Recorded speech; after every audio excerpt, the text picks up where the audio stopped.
Hi ನಮಸ್ತೆ ಎಲ್ಲರಿಗೂ ಸ್ವಾಗತ ಮತ್ತೊಮ್ಮೆ ನಮ್ಮ ಚಾನಲ್ಗೆ. ಸೊ ನಾನಿವತ್ತು ಮಟನ್ ಸಾರು ಮಾಡೋ ತೋರಿಸಿದ್ದೀನಿ ಹಳ್ಳಿ ಶೈಲಿಯಲ್ಲಿ ಸಿಂಪಲ್ ಆಗಿ. ಇದಕ್ಕೆ ಒಂದು ಕುಕ್ಕರ್ಗೆ ಒಂದು 3 ಟೇಬಲ್ ಸ್ಪೂನ್ ಅಷ್ಟು ಎಣ್ಣೆ ಹಾಕ್ಕೊಳ್ತಿದ್ದೀನಿ. ಎಣ್ಣೆ ಚೆನ್ನಾಗಿ ಬಿಸಿ ಆದಮೇಲೆ ಒಂದು ಸಣ್ಣದಾಗಿ ಕಟ್ ಮಾಡಿಟ್ಕೊಂಡಿರೋ ಈರುಳ್ಳಿನ ಹಾಕ್ಕೊಳ್ತಿದ್ದೀನಿ.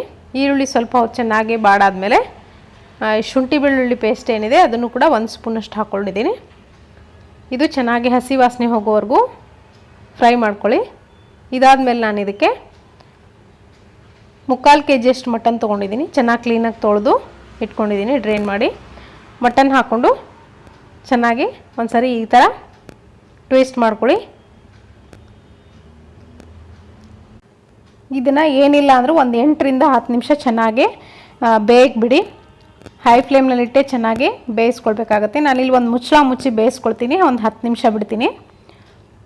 ಸೊ ಅಷ್ಟರಲ್ಲಿ ನಾನಿಲ್ಲಿ ರುಬ್ಕೊಳ್ಳಿಕ್ಕೆ ಮಸಾಲೆ ರೆಡಿ ಮಾಡ್ಕೊಳ್ತೀನಿ. 1 ಟೇಬಲ್ ಸ್ಪೂನಷ್ಟು ಧನಿಯಾ ಪೌಡ್ರ್ ತೊಗೊಂಡಿದ್ದೀನಿ, 1.5 ಇಂಚಿನಷ್ಟು ಚಕ್ಕೆ ಮತ್ತು 1 ಏಲಕ್ಕಿ 2 ಲವಂಗ ತೊಗೊಂಡಿದ್ದೀನಿ. ಇದನ್ನು ಚೆನ್ನಾಗಿ ಒಂದು ಬೇರೆ ಪಾತ್ರೆಯಲ್ಲಿ ಚೆನ್ನಾಗಿ ಹುರ್ಕೊಳ್ಳಿ. ಹಾಗೆ ಒಣ ಮೆಣಸಿನ್ಕಾಯಿ ತೊಗೊಂಡಿದ್ದೀನಿ. ನಿಮಗೆ ಒಣ ಮೆಣಸಿನ್ಕಾಯಿ ಹಾಕೋಕ್ಕೆ ಇಷ್ಟ ಇಲ್ಲ ಅಂದರೆ ಹಸಿ ಮೆಣಸಿನ್ಕಾಯಿ ಕೂಡ ಹಾಕ್ಕೊಳ್ಬೋದು, ತೊಂದರೆ ಇಲ್ಲ. ಇದನ್ನು ಬೇರೆ ಪಾತ್ರೆಗೆ ತೆಗೆದಿಟ್ಕೊಳ್ತೀನಿ. ಇವಾಗ ಒಂದು ಸಣ್ಣದಾಗಿ ಹೆಚ್ಚಿಟ್ಕೊಂಡಿರೋ ಈರುಳ್ಳಿ ಹಾಕ್ಕೊಂಡು ಇದನ್ನು ಕೂಡ ಚೆನ್ನಾಗಿ ಫ್ರೈ ಮಾಡ್ಕೊಳ್ತೀನಿ. 1 ಟೊಮೆಟೊ ತೊಗೊಂಡಿದ್ದೀನಿ. ತೆಂಗಿನಕಾಯಿ ಒಂದು ಕಾಲು ಬಟ್ಲಷ್ಟು ತೆಂಗಿನಕಾಯಿ ತೊಗೊಂಡಿದ್ದೀನಿ. ಇದನ್ನು ಕೂಡ ಹುರಿಲಿಕ್ಕೆ ಹಾಕ್ಕೊಳ್ತಿದ್ದೀನಿ. ಸ್ವಲ್ಪ ಚೆನ್ನಾಗಿ ಹುರ್ಕೊಳ್ಳಿ. ಈರುಳ್ಳಿ ಹಸಿ ವಾಸನೆ ಎಲ್ಲ ಹೋಗೋವರೆಗೂ, ಟೊಮೆಟೊ ಚೆನ್ನಾಗಿ ಬಾಡೋವರೆಗೂ ಹುರ್ಕೊಳ್ಳಿ. ಇದು ನೋಡಿ ಇವಾಗ ಹುರಿದಾಗಿದೆ. ಈ ಮಟನ್ ಕೂಡ ಚೆನ್ನಾಗಿ ಬೆಂದಿದೆ. ಇವಾಗ ಒಂದು 10 ನಿಮಿಷದಿಂದ ಚೆನ್ನಾಗಿ ಬೇಯ್ತಾ ಇದೆ. ಆದರೂ ಕೂಡ ಮಟನ್ನು ಬೇಗನೆ ಬೇಯೋದಿಲ್ಲ. ಇದನ್ನು ಹಾಗೆ ಚೆನ್ನಾಗಿ ಈ ಥರ ಮುಚ್ಚಿ ಬೇಯಿಸ್ಕೊಂಡಾದ್ಮೇಲೆ ಮಸಾಲೆ ಸೇರಿಸ್ಕೊಳ್ತೀನಿ. ಅರಿಶಿನ ಪುಡಿ ಮತ್ತು ಗರಂ ಮಸಾಲ 1 ಟೇಬಲ್ ಸ್ಪೂನ್ ತೊಗೊಂಡಿದ್ದೀನಿ. ಅಚ್ಕಾರದ ಪುಡಿ 1 ಟೇಬಲ್ ಸ್ಪೂನು. ಉಪ್ಪು ಸ್ವಲ್ಪ ರುಚಿಗೆ ತಕ್ಕಷ್ಟು ಮಾತ್ರ ಉಪ್ಪು ಹಾಕ್ಕೊಳ್ತಿದ್ದೀನಿ. ಇದಕ್ಕೆ ಬೇಯಲಿಕ್ಕೆ ಎಷ್ಟು ಬೇಕೋ ಅಷ್ಟು, ಆಮೇಲೆ ಮತ್ತೆ ನೋಡಿಕೊಂಡು ಉಪ್ಪು ಸೇರಿಸ್ಕೊಳ್ಬೋದು. ಇವಾಗ ಇದನ್ನು ಚೆನ್ನಾಗಿ ಕಲಿಸ್ಬಿಟ್ಟು ಒಂದು ಅರ್ಧ ಗ್ಲಾಸ್ನಷ್ಟು ನೀರು ಮಾತ್ರ ಹಾಕ್ಕೊಳ್ತಿದ್ದೀನಿ. ಜಾಸ್ತಿ ನೀರು ಹಾಕ್ಲಿಕ್ಕೆ ಹೋಗ್ಬಿಡಿ, ಮಟನ್ ಚೆನ್ನಾಗಿ ನೀರು ಬಿಡುತ್ತೆ. ಕುಕ್ಕರ್ ಮುಚ್ಚಿ ಇದನ್ನು ಒಂದು 4 ರಿಂದ 5 ವಿಷಲ್ ತಗೊಳ್ತೀನಿ ನಾನು. ಸೊ ಇದು ವಿಷಲ್ ಆಗೋವರೆಗೂ ನಾನಿಲ್ಲಿ ಮಸಾಲೆನ ರುಬ್ಕೊಳ್ತೀನಿ. ನೋಡಿ, ಇಲ್ಲಿ ಮಸಾಲೆ ಚೆನ್ನಾಗಿ ಬೆಂದಾಗಿದೆ. ಇದನ್ನು ಇವಾಗ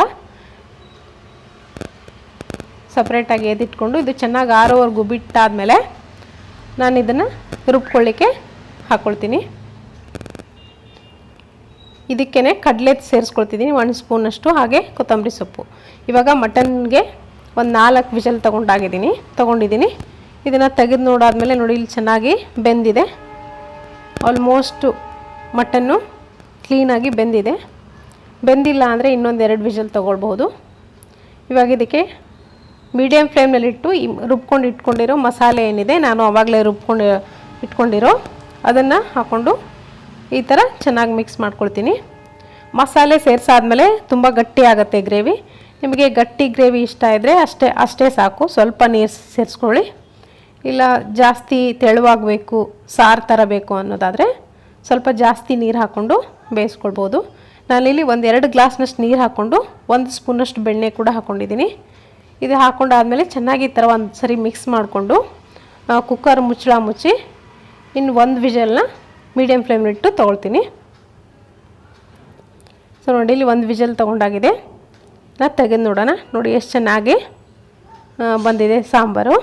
ನಾನು ಸ್ವಲ್ಪ ತೆಳುವಾಗೇ ಮಾಡ್ಕೊಂಡಿದ್ದೀನಿ. ನಾನು ಇದನ್ನು ತುಂಬ ಟೇಸ್ಟಿಯಾಗಿರುತ್ತೆ. ಹಳ್ಳಿ ಶೈಲಿಯಲ್ಲಿ ಇದೇ ಥರ ಮಾಡೋದು. ಇದು ನಿಮ್ಗೆ ಇಷ್ಟ ಆಗಿದ್ರೆ ಲೈಕ್ ಮಾಡಿ, ಶೇರ್ ಮಾಡಿ. Thank you.